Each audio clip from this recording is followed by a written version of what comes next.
بسم الله الرحمن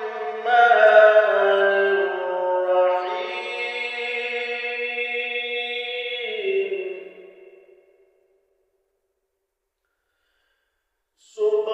سبحان الذي أسرى بعبده ليلا من المسجد الحرام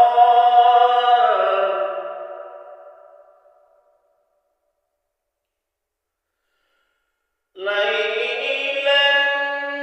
من المسجد الحرام إلى المسجد الأقصى الذي باركنا حوله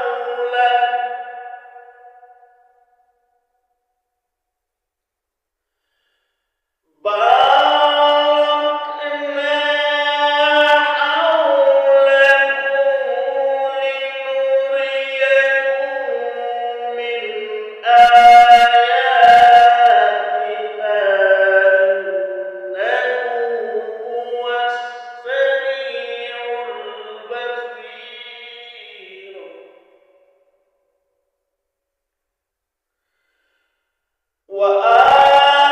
وآتينا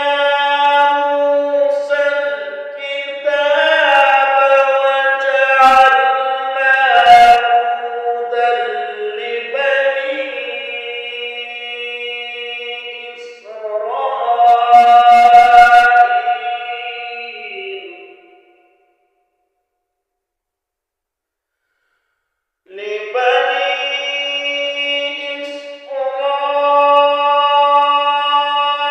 إسرائيل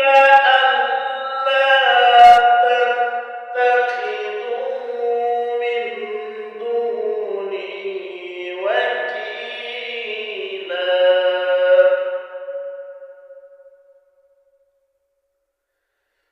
ذرية